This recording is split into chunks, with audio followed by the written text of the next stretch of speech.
winter, thousands of people head to the mountains to experience them at their most magnificent. In an age of mobile technology, many of these adventurers carry cameras. Made it! Yeah! Tales of triumph and of tragedy are captured in the most immediate and intimate way.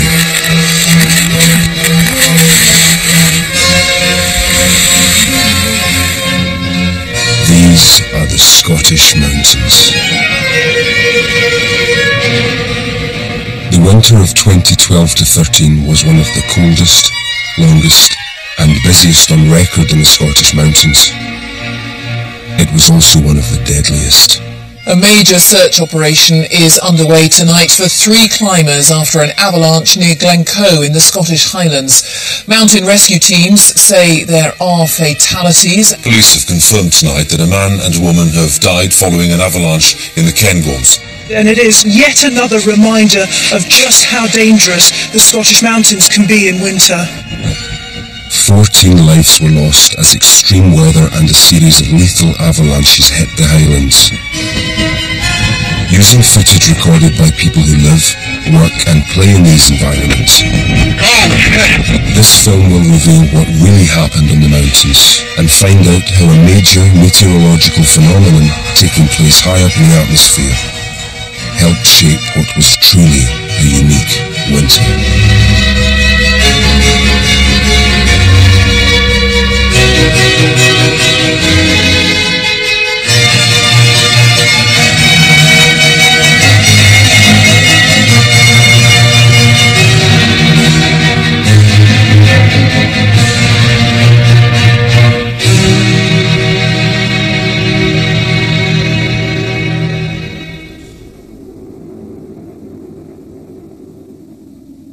The winter of 2012-13 began like any other. 2 of Scotland's ski centres have reported good custom on the first day of the season. Some runs have been open at the Lecht and Cairngorm Mountain, where more than 500 skiers took to the slopes. Hello! Where are we? We're up a hill somewhere. I don't really know, but it's really pretty.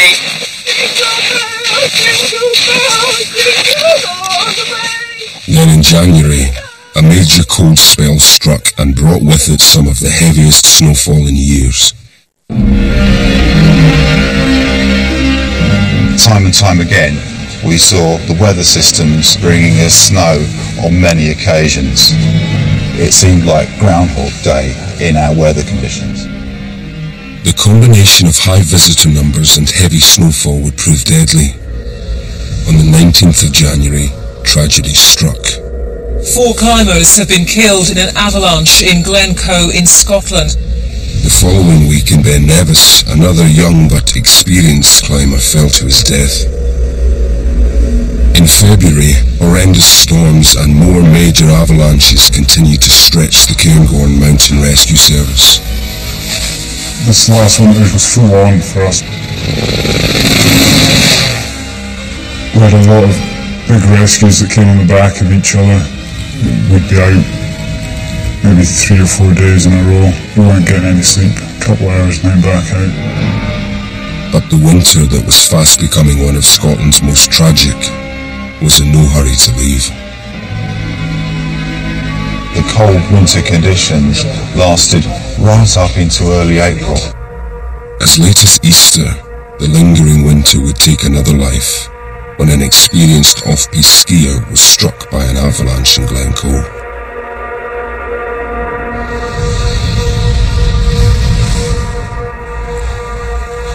But how unique was this winter? What can it tell us about winters to come? And just how will the emergency services who protect us cope when such a winter strikes again? This footage is from the camera of Jonathan Hart. As chairman of the Mountain Rescue Committee of Scotland, he knows well the benefit and the cost of heavy snowfalls. My experience this winter is that the unusual event we had was a period of 2 to 3 months of stable weather, high pressure, but bringing northeasterly and northwesterly winds. That produced an unusual volume of snow in a short period of time, coupled with large numbers of people coming to Scotland, quite rightly, to enjoy the fantastic conditions, meant that we then had a series of incidents we had to deal with. The last time that happened, that set of unusual circumstances, was in the mid-50s. The unusual conditions continued to draw more and more people up into the Highlands, eager to record and share their great adventures. When we were younger, we thought everyone was on our side. Then we grew a little and romanticized the time. I saw flowers in your hair. It takes a boy to live, it takes a man to pretend he was there.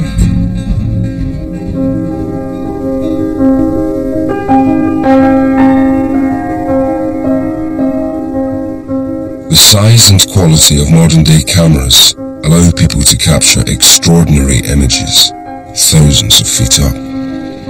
They're also on hand to capture some of the dramatic rescues. Such rescues are rare as the overwhelming majority of people return home without incident. But in winter, the potential for danger should never be forgotten.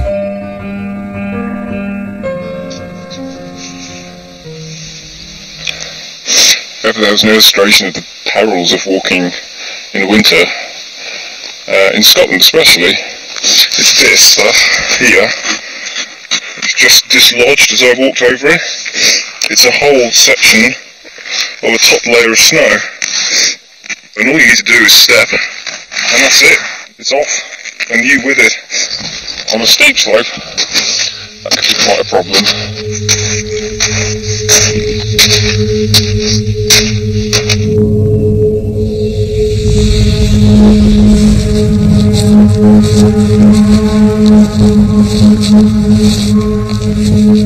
Mark Diggins is the senior forecaster at the Sport Scotland Avalanche Information Service. Every day Mark and his colleagues report online the avalanche risk in the 5 most popular mountain areas of Scotland. We're about 1,000 odd metres here now.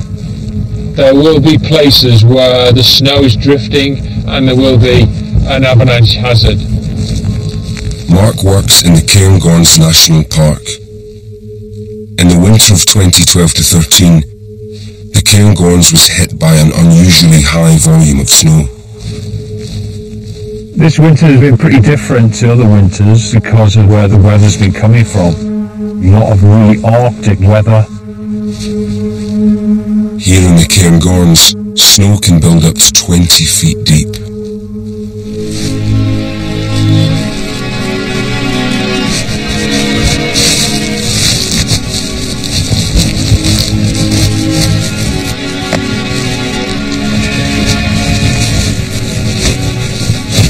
With every snowfall, a new layer is added to the snowpack.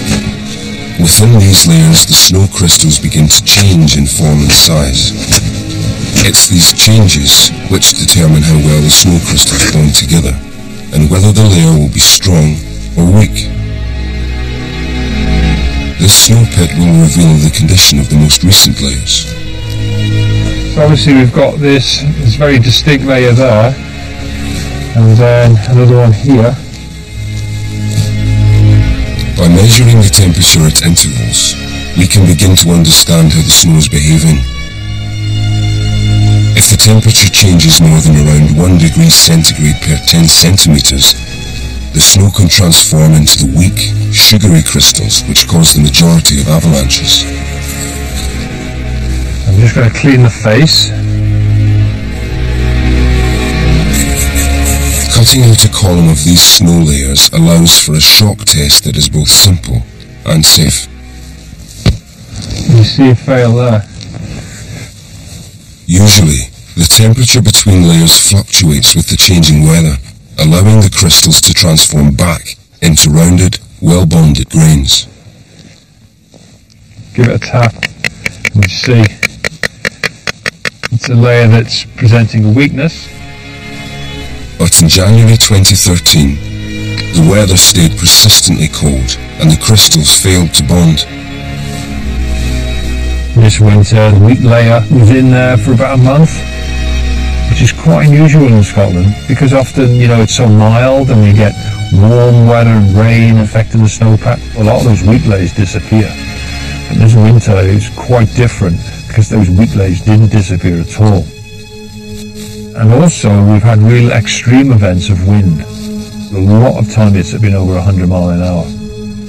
Massive amounts of snow is being transported. It pushes the snow on top of these wheat layers, and it's just really on a hairline trigger. The reports that Mark and his colleagues create are published online every day and are essential reading before venturing into snow-covered mountains. There's been quite a period where people have really not experienced proper winters or real Scottish winters. So maybe they don't quite realise how prepared you need to be. It can change so quickly, from being a lovely day to being really violent and full on. Scientists are only now beginning to understand the complex metamorphosis that occurs within a snowpack. We used to think that the snowpack was like a sort of sandwich, but actually it's much more complex than that. The snow builds up over time, snow moves crystals and grains from one place to another, so there might be little areas where it's weaker than other areas, and that then gets disguised, it gets covered by subsequent snowfalls, and so really it could always be a bit like a minefield. To learn more about the lethal potential of snow, we must go to a place where understanding its behaviour is critical to just about every aspect of human endeavour and existence.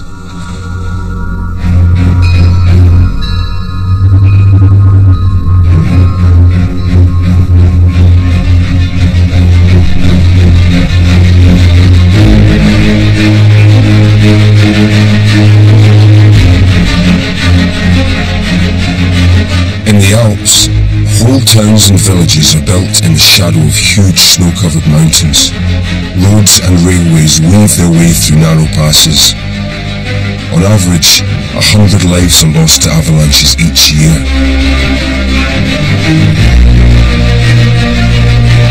In Davos, Switzerland, scientists at the Institute for Snow and Avalanche Research conduct experiments to analyse the complex life of a snowflake. Their experiments range from growing their own ultra-consistent snow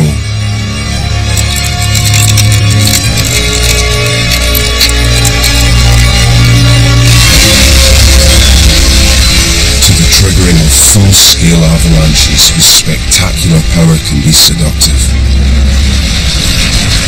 They are extremely mysterious. They are so complex and so beautiful. There's obviously something new to study, to see, to learn.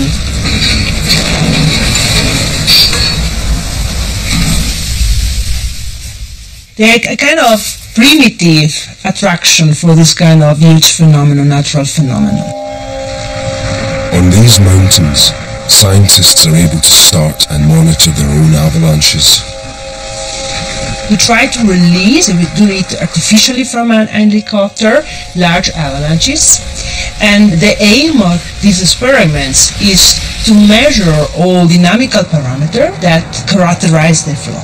What we are interested in is being able to reproduce the movement of this very large avalanche that can reach down to the villages and is able to tell us how far an avalanche can come and how much pressure and velocity she will exert along the path.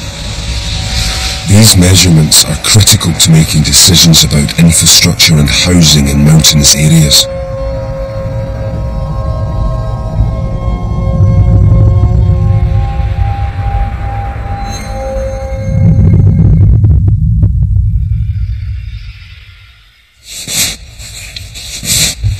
But it's at the microscopic level where avalanches begin.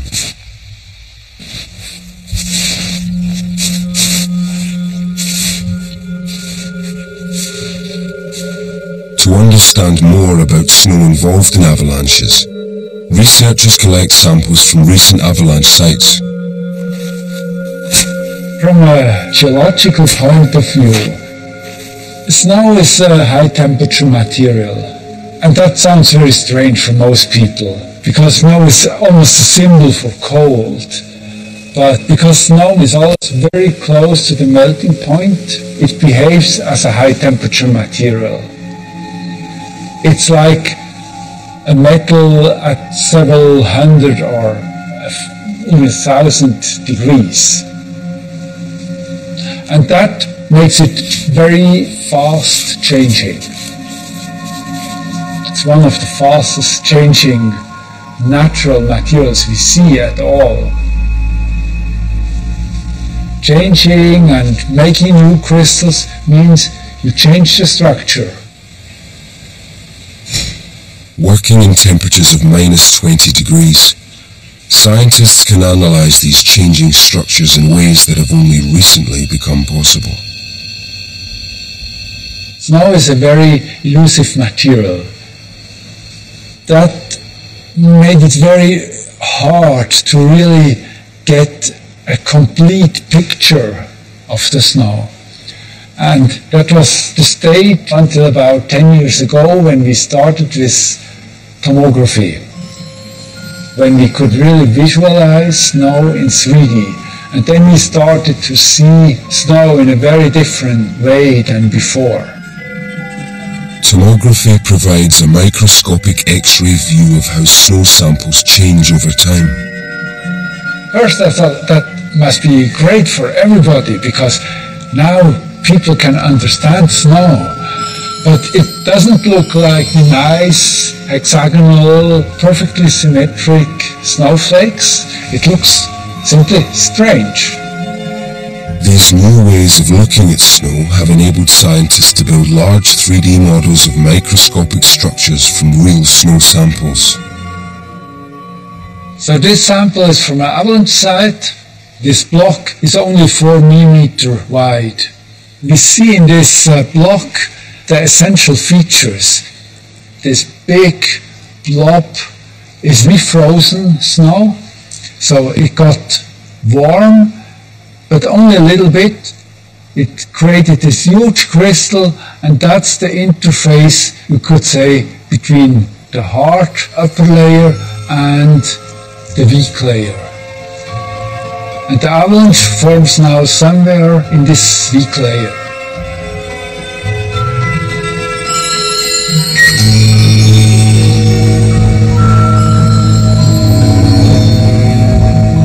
The avalanche forecaster need to understand under which conditions does nature form such a weak layer.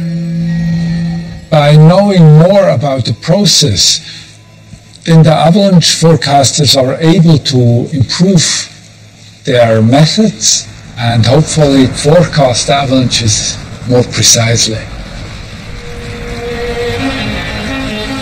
Avalanches rarely happen by themselves, so precise forecasting provides essential information for anyone venturing into snow-covered mountains. For an avalanche to occur, you need a trigger. With avalanches that involve people, 90% of the time they will have triggered the avalanche themselves. It's not a case of an avalanche just engulfing people.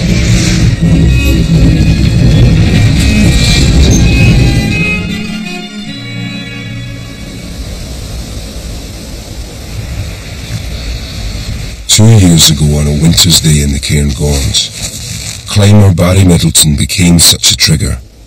He was returning home with a friend from a day's climbing on Fay Buoy near the summit of Hell's Lum.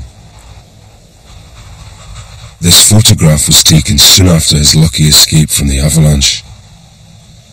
Does it feel a bit strange coming back and looking at the place? It's interesting just to see all those sort of craggy bits and think that I probably could have gone tumbling over some of that. It was a bit of thinking about. I certainly think more when I'm out in a winter environment, that's for sure, but glad to be able to stand here and enjoy it. Because it is a beautiful place, isn't it? It is, actually. But you know, the mountains, they're not out to get you, they're just here. On one hand you've got the beauty, on the other hand you've got this risk and danger juxtaposed together. I'd always associate an avalanche with being under snow. This was unusual because I was actually sitting on top of like a boulder field that was actually moving. You're thinking, oh my God, it's an avalanche. Next thought is, this can't be good. Quickly became apparent that I was reaching the edge of a void. There was no snow just before the edge, there was just an icy slab. And I knew that if I hit that icy slab, I couldn't stop myself, I'd go flying over the edge. And in a way, being out of control made it easier to be accepting of what was about to happen, because there's nothing I could do about it.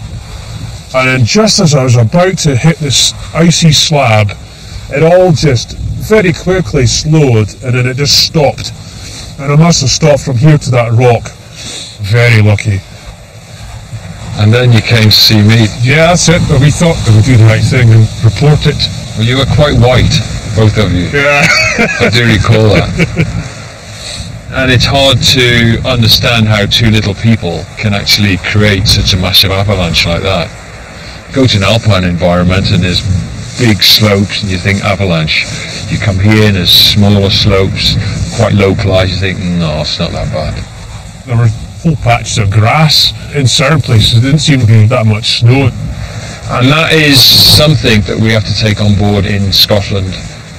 The situation with yourselves was that we had this weak layer, and above that we had this really, it's been windy and a bit hard slab put on the top, so it feels really solid, but it's really just like an eggshell.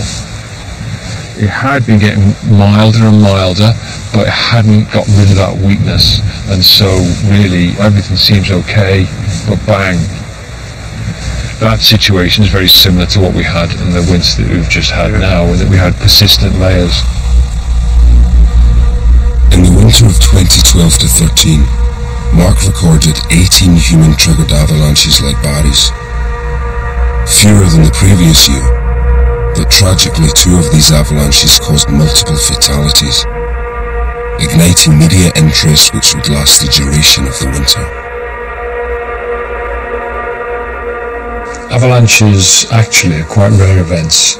You may think that in the news of this winter that we've just had that they happen frequently, but that is just not the case. They are rare events, but nonetheless the impact of an avalanche is catastrophic.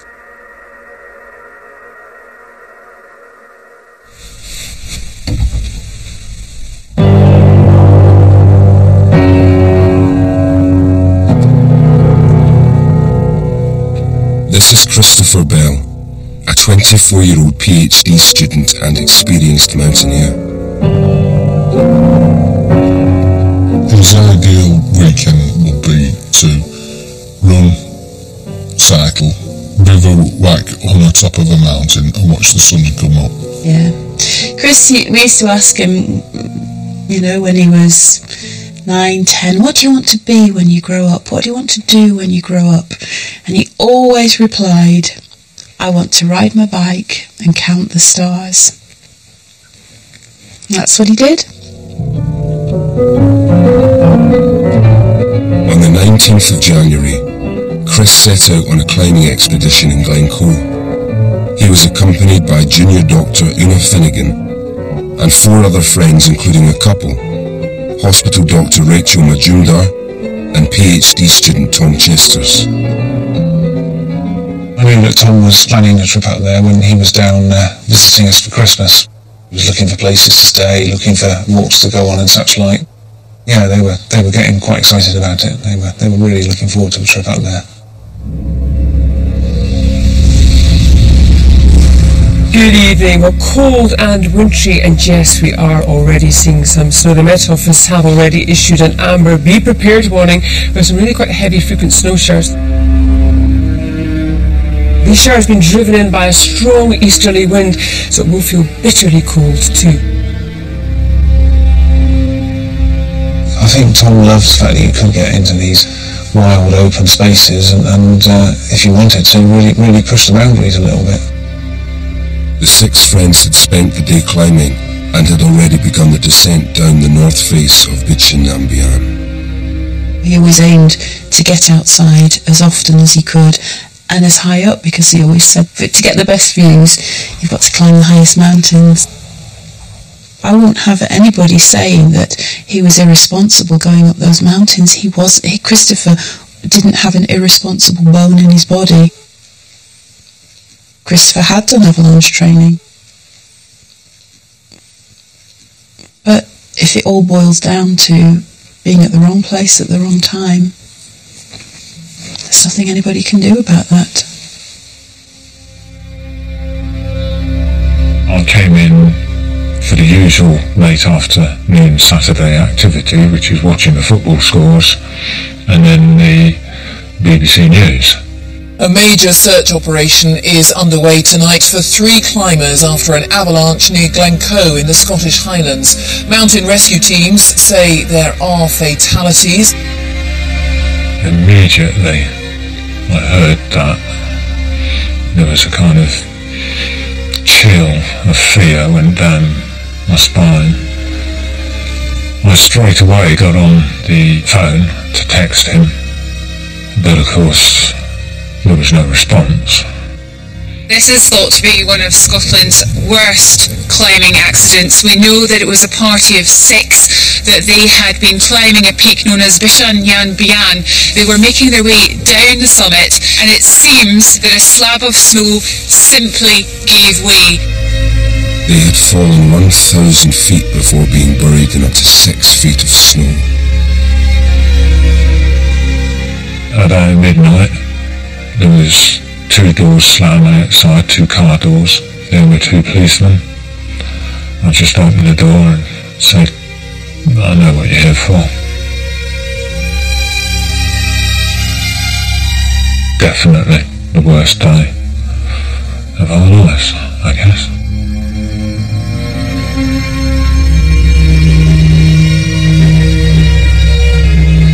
Rescue workers found that one of the fallen climbers had survived, but with very serious injuries. Chris and Una and Tom and Rachel had all been pronounced dead at the scene. I think I just sat in shock for a few days, and then you have to pull yourself together and get on with arrangements. And you can't believe that you're getting on with those arrangements, but you just have to. And it's still very strange.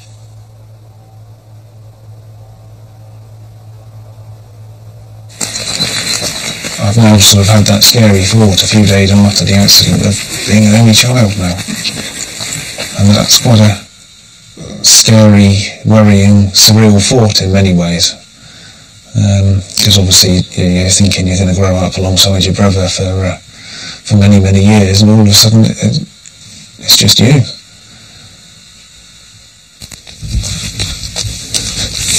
I've still got and will always keep the last Christmas present that Tom gave me, which by sheer coincidence and fate was a jigsaw puzzle of the Harveys map of Fort William and Glencoe, which has the actual mountain that killed Tom on it. So that's something that I'll always keep hold of.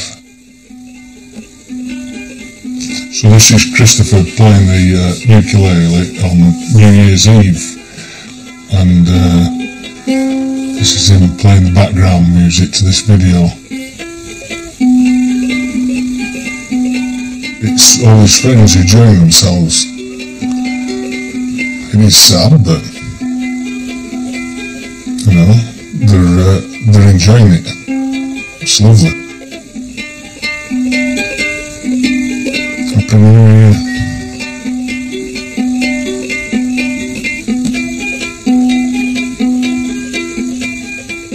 It was fantastic. I often used to go up and wish I could do all the things he could do, you know. An amazing life up there he had.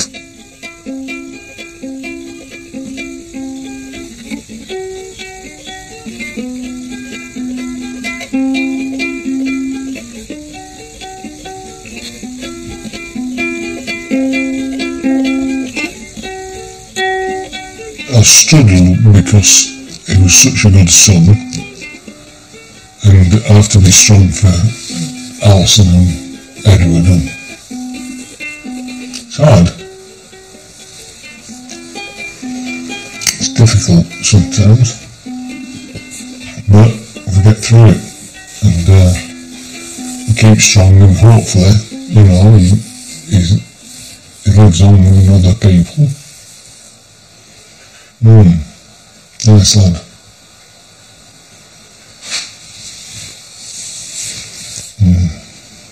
Sad.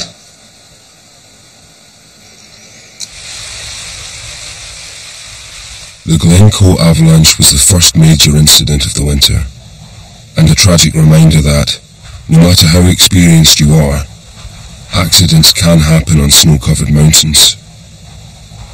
But snow itself is not the only danger. How we behave on the mountains and the decisions we make there can also cause problems. If someone has looked at a guidebook and they've seen a climb or a ski run or a particular walk that they want to do, then once they fix that, it's very, very hard for people to divert from that plan.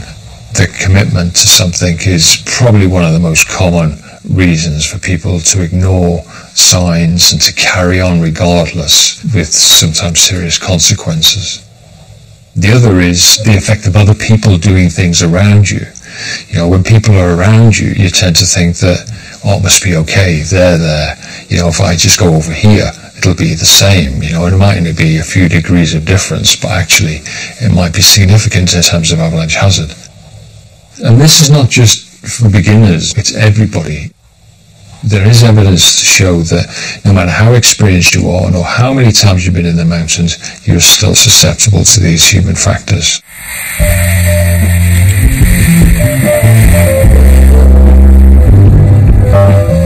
This is footage taken from the head cam of Thomas Schooner, a backcountry skier who knows well how these human factors can lead us into danger.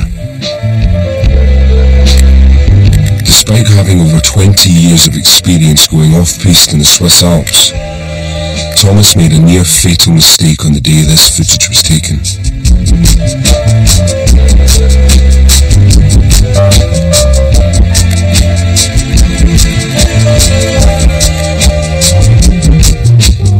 Thomas and his friend were on a ski touring trip through the Engelberg mountain range. This was their last chance to get in some fresh powder runs before heading home. Some people say the worst car accidents happen on streets that you ride every day. And it's a little bit the same thing. When you think that you really know the signs. Thomas already had some indication of instability in the snow. In previous runs, he'd seen cracks appear setting off small slides.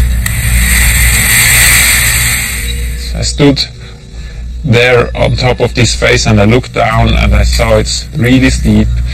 It's really the fact that it's not stable. Then you wear this safety equipment, like the airbag, like the beacon. You feel better. You think you're invincible.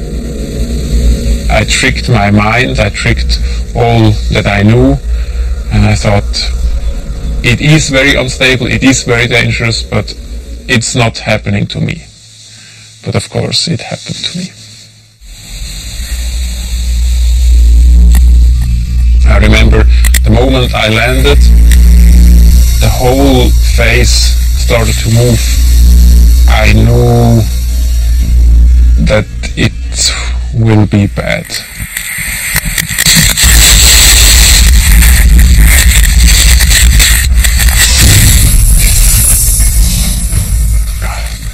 The snow on that day was very fresh, very light. It's like dust storm. You don't see anything. You don't know if you're upside down. It's a horrible feeling. Some people say, yeah, you have to swim on top of the avalanche. You know, these forces are so strong, and it's like a piece of dust in the wind. You're not capable of doing anything. You just wait for things to happen. I knew on the bottom there will be a band of cliffs, and the cliffs are really high. This amateur photograph shows just how high. But the fall was not his only concern. There was also the possibility of being buried alive. I just knew that I want to see light. I don't want to be covered up. This is the worst thing. So I was always shoveling away snow that was trying to cover me up.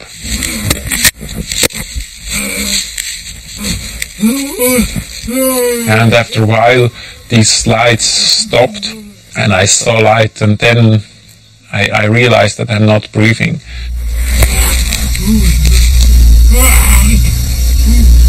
My whole mouth was full of snow. So first get the snow out, then start to breathe.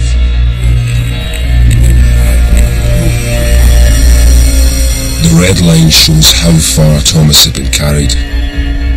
I heard my friend's voice and I was really happy.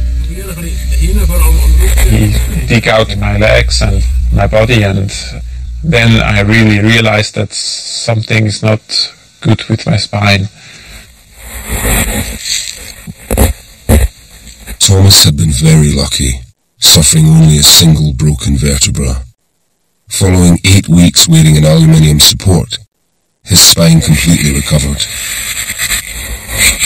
The first ski patrols came and they looked up the steep face and looked to me and they asked, "Why are you alive? You know the day today, you have to celebrate birthday from now on."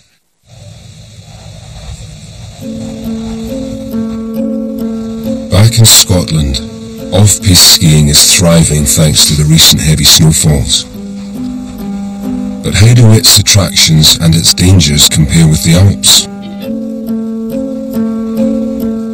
Because there are so few ski areas in Scotland, when you compare it to the Alps, most of the good ski touring terrain needs a long approach, be it on a bike, be it walking, be it skinning on your skis. For me, that's a complete adventure where you go to the end of the road and then the road runs out and then you follow a narrow track and the track runs out and you keep going.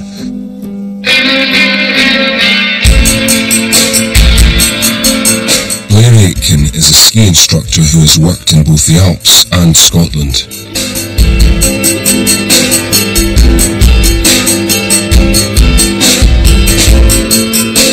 I sometimes feel that a lot of the off-piste skiing that's done in the Alps, in particular the French Alps, where the lift system is so amazing, it becomes a little bit like theme park skiing, in that you can hop off a lift, ski quite a steep, dangerous slope relatively quickly.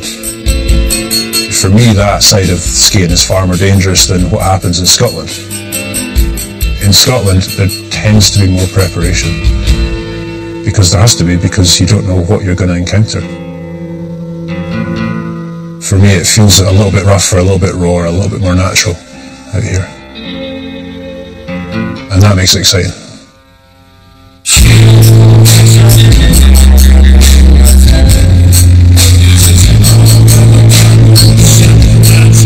Of course, when you're skiing in the Highlands, there are going to be situations where if it all goes wrong, if a slope avalanche, you're above something exposed, it drags you over a rock.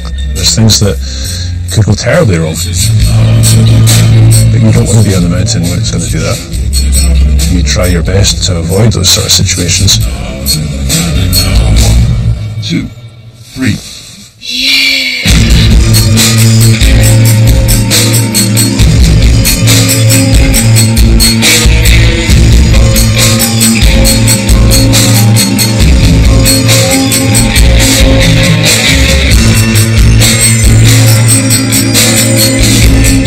I would say the risk of injury in Scotland is high. The terrain that we ski tends to be couloirs, tends to be gullies. Personally, I walk away from things more often than I ski them because I feel they're not in condition. I don't step over that line, and for sure you're going to have risk takers, but you're going to have risk takers in everything. You don't conquer a mountain. You know, it's not a battle. It's never a battle. You're you're working with the mountain. But people have been backcountry skiing in Scotland for decades.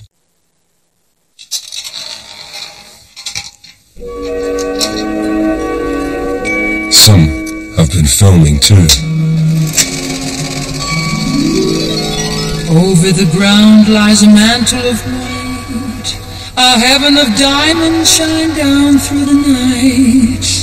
Two hearts are thrilling in spite of the chilling, the weather.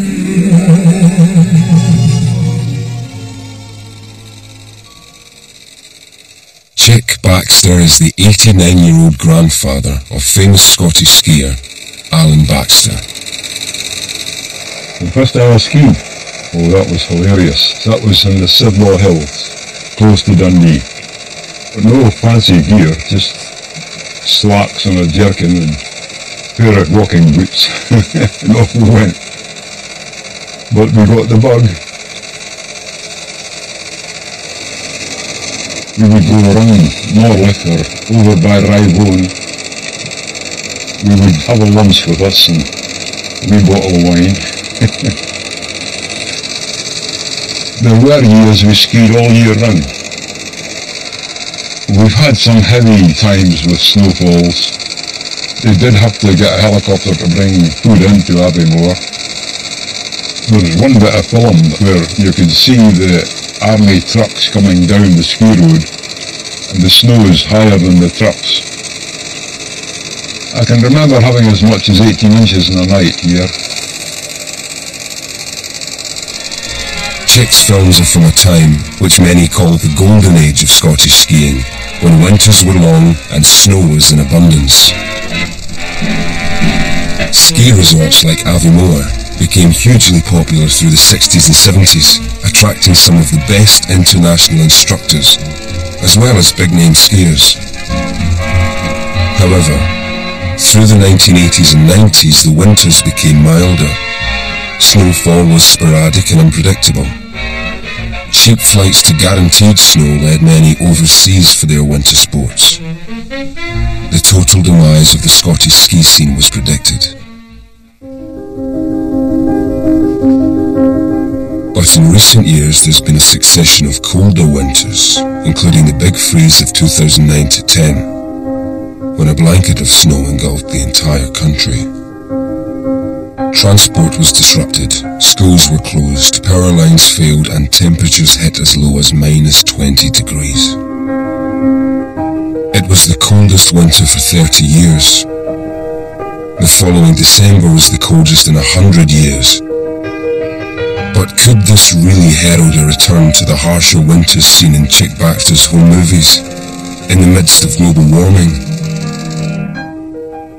Whilst we think that in the very longer term, and by the, say, 2080s, for example, we will have warmer winters as climate change overwhelms natural climate variability, in the next couple of decades, there's still a lot of scope for our climate to vary naturally.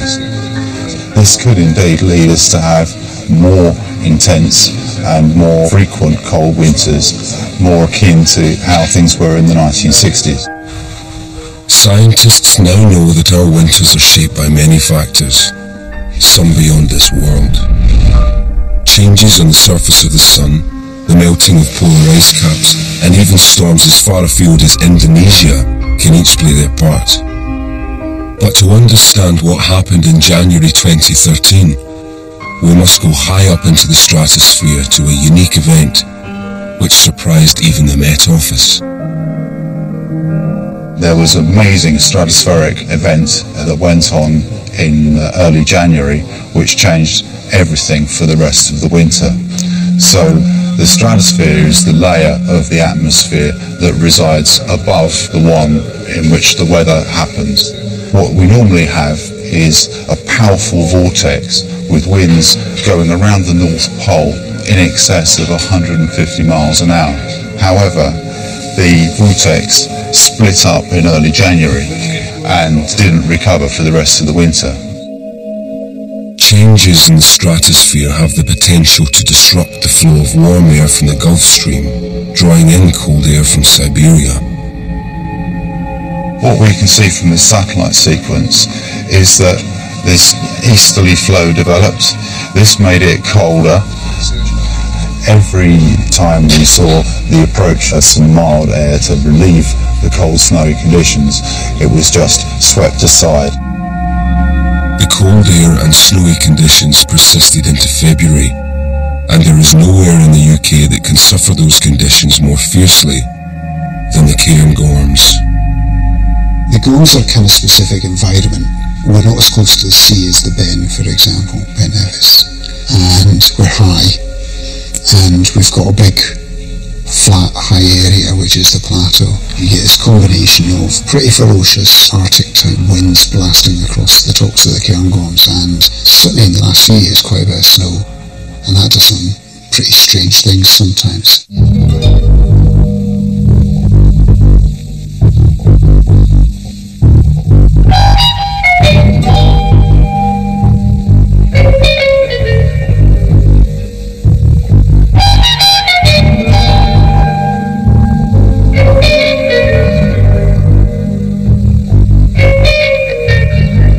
John Lyle is a mountain guide and mountain rescue volunteer with over 20 years' experience of winter in the Cairngorms.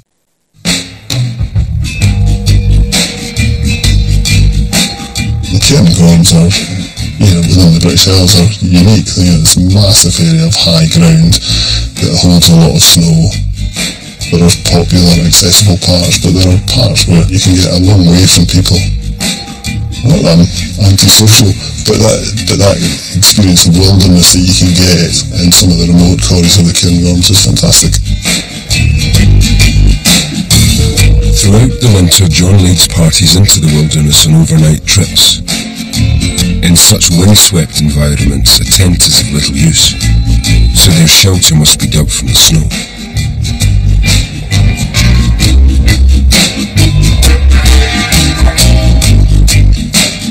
I always think Scotland we have hills in summer, but they become mountains really in winter when they're covered with snow.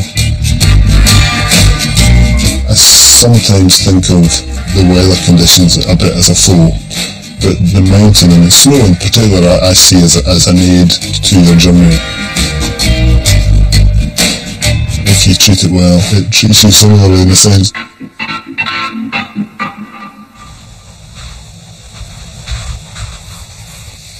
Ian Cornfoot is the head of the Cairngorm Ski Patrol and also volunteers in the mountain rescue team alongside John Lyle. The winter of 2012 to 13 was their busiest for 30 years. It can be a beautiful place at times, but within a very short space of time it can go pretty ballistic. On the 10th of February, the weather did go ballistic. There's a big storm coming through, and so we decided to close down the mountain slightly earlier. And just as we were doing that, there was a call came through from the police.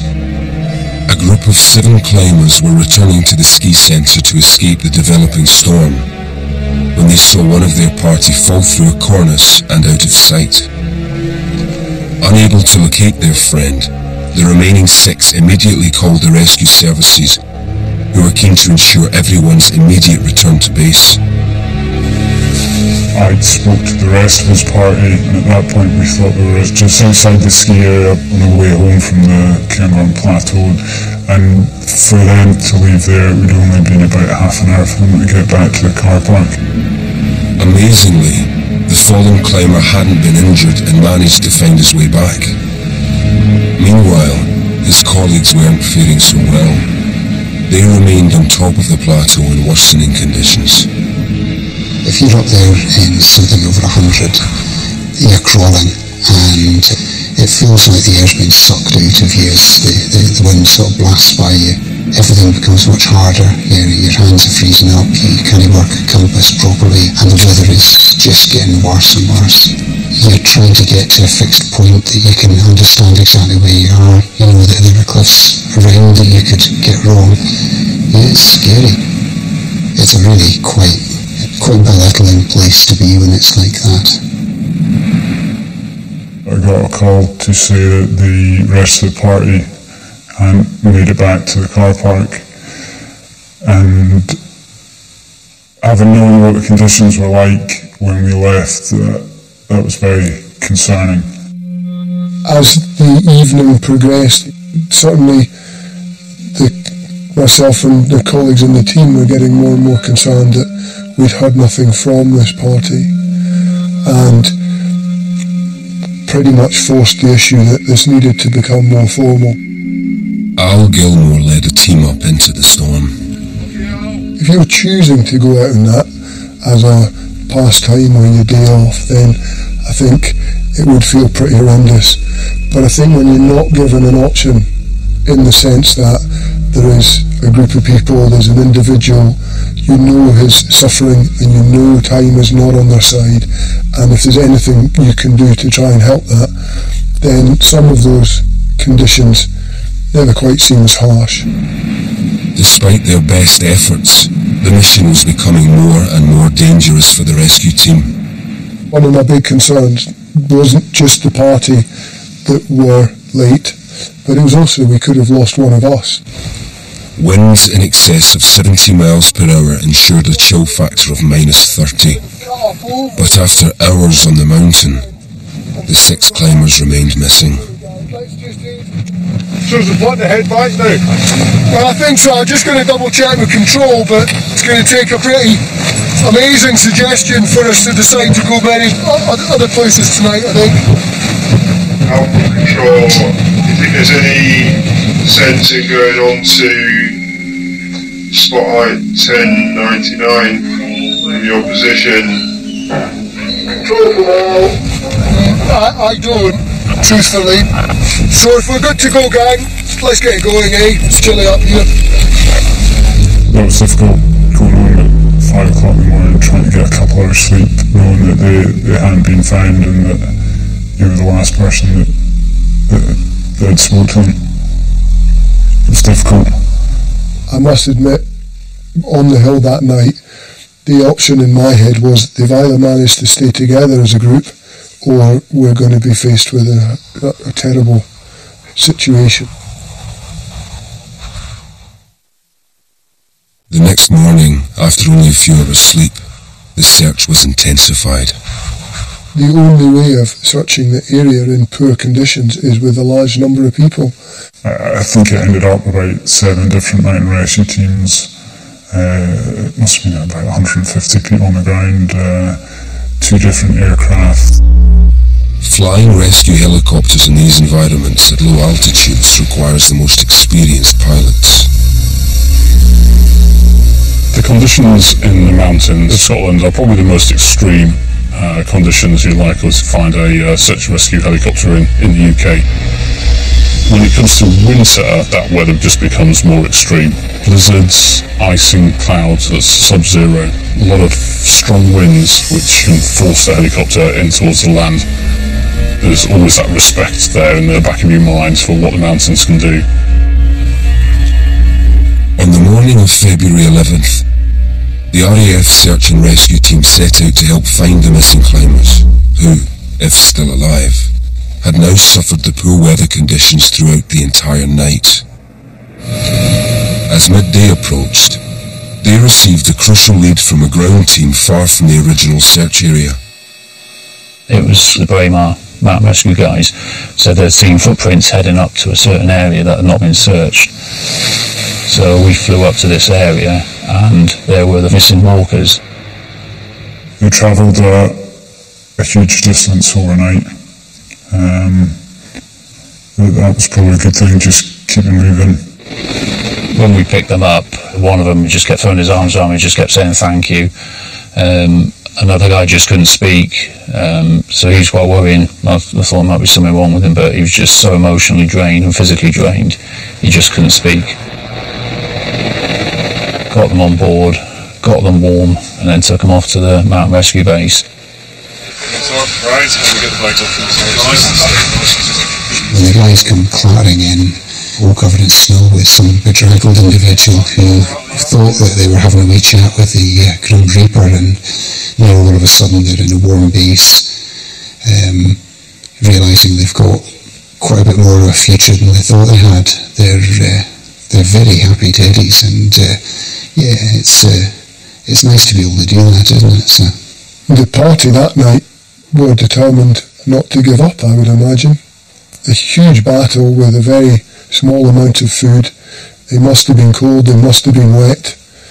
It's amazing what we can put up with if our brains let us, and if we're determined enough. And that wee party seemed to be determined enough. The party had walked for over 26 hours through some of the worst conditions imaginable, but only 5 had been picked up. One last member remained unaccounted for.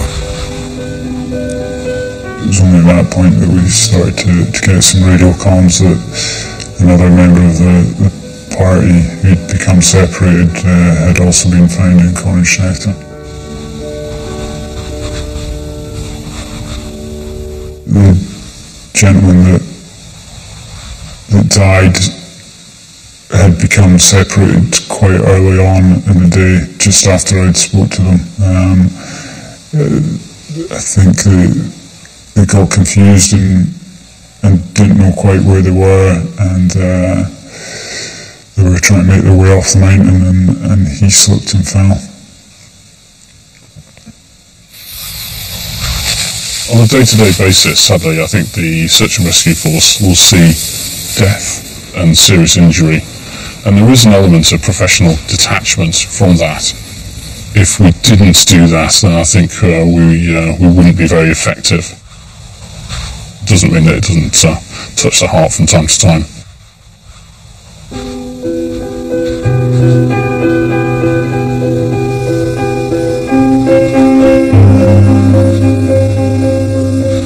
Certainly the way I look at it, and the way most of the guys in the team look at it, is that's not a body, that's somebody's relative, somebody's loved one.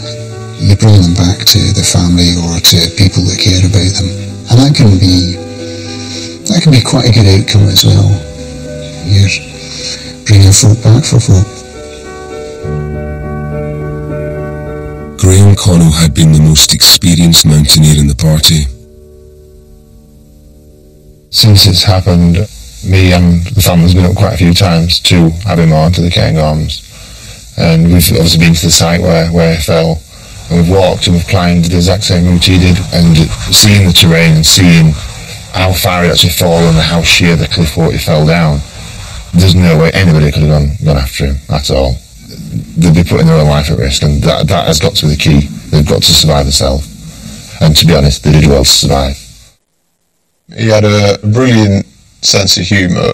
He seemed to have an inordinate ability to put up with suffering. If it was a long day and his feet were hurting and he was wet and he was soaking cold, and he'd still have a grin on his face at the end of the day. I'm really going to miss that. He was just such a likeable chap. I walked more miles with him than I walked with anybody else.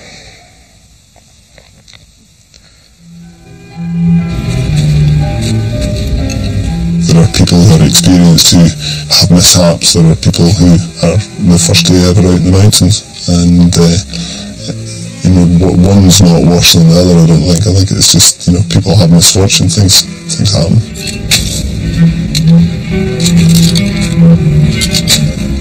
It's not just the person that dies in the hill; it's the family that's left behind. Some relatives, friends, maybe weren't mountaineers and don't understand the passion that drove the person to do that, and they were doing what they loved doing.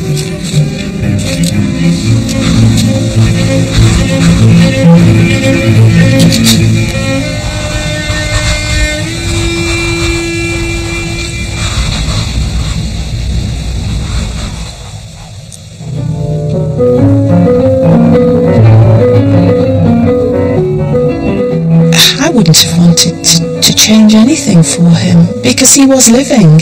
He truly was living in a place that he loved, and he died there with people that he loved.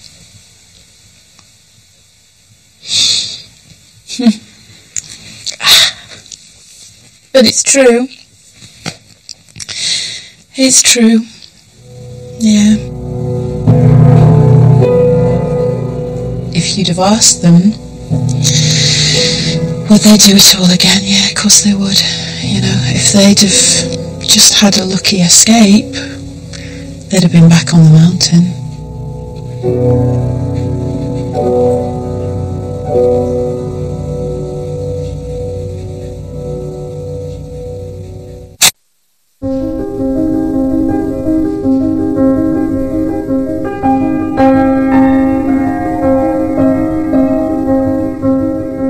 The Scottish mountains are Britain's biggest playground, and while the overwhelming majority of adventurers return without mishap, playing here does carry some risk, especially in winter. We have to be alert to everything all the time. The most important thing is gathering information before you set out on your journey. Each winter, lessons of survival can be learned as scientists unravel the mechanics of avalanches on the mountainside and demystify snow crystals under the microscope and scanner. Scotland will face many more winters like the winter of 2012 to 13. They will transform our mountains into sites of immense beauty and wonder. But to enjoy these mountains safely and the great rewards they offer, we must learn to understand them.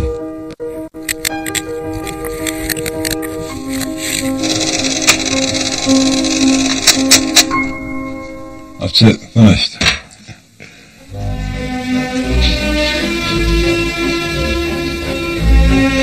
Look at that! It's wonderful. Oh, she's gotten better. Hidden Histories reveals the story behind some of Britain's oldest family businesses here on BBC4 tomorrow. Our brand new series begins at 9. Still to come tonight, they're climbing Everest with a mountain on my back. The Sherpa story in just a